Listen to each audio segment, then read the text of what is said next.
Ang sa mga ganahan aning ako ang gimodel-model dere na shirt og short og kining bag ibutang ni nako sa comment section ang ganahan mo ani.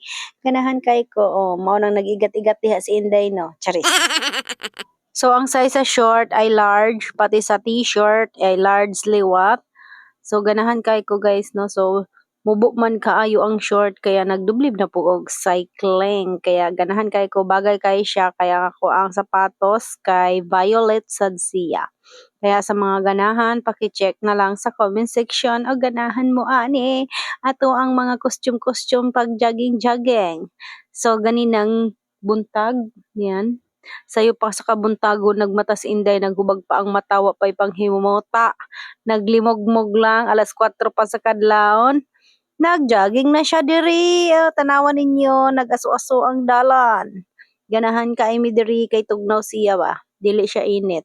Ganahan nindot siya mag-jogging basta maaga pa kasi ano, unsa ni? Hindi siya mainit ba yung singaw ng kalsada ay malamig, nag-aso-aso pa.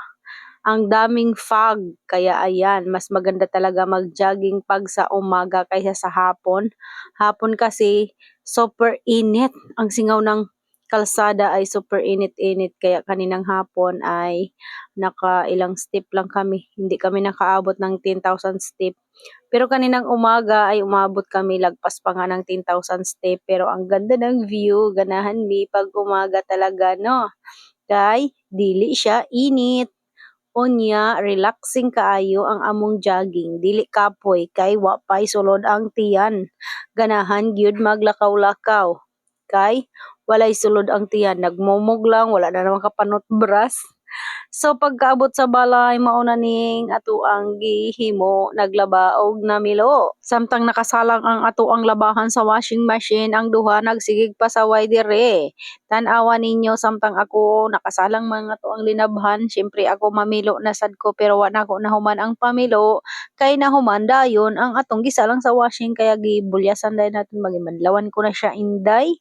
So kay ang ating pagbanlaw-banlaw wala kasing tubig dito sa amin, napakahirap ng tubig.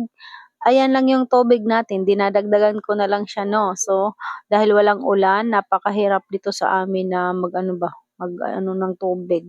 Nagbabayad pa kami ng tubig sa may nagde-deliver diyan sa may kalsada, binibili pa namin yung tubig kaya tipid-tipid kami ngayon sa tubig kay taghuraw na po dito sa amin. Wala kaming may mga istakan kami na tubig diyan katulad ng mga drum na blow na nasa likod ko, istakan namin ng tubig yan. Kaso lang ay wala nang laman yan.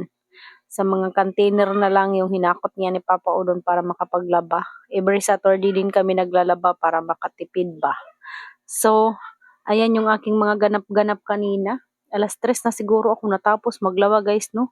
Hindi ko na nga ako nag-dryer kasi super init ngayon ano naman yan siya madali naman matuyo no. Wala namang mga uniform, wala namang pasok yung mga bata.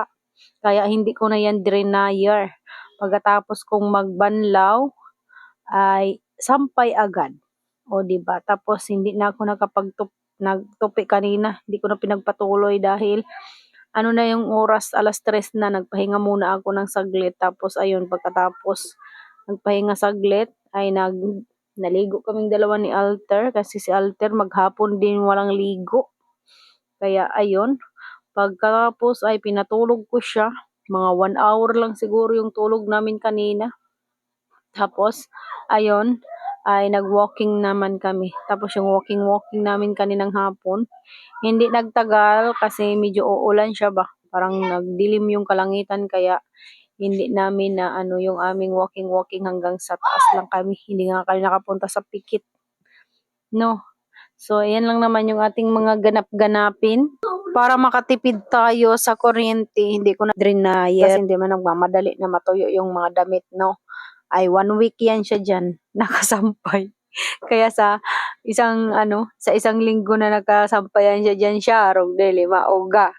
Ang atong mga linabhan, nakatipid na tayo sa kuryente. Kaya ayan, hindi na nga ako nag-dryer para mabilis. Kasi dubli-dubli kasi ida-dryer mo pa. Tapos ayun, tatanggalin mo sa dryer. O diba?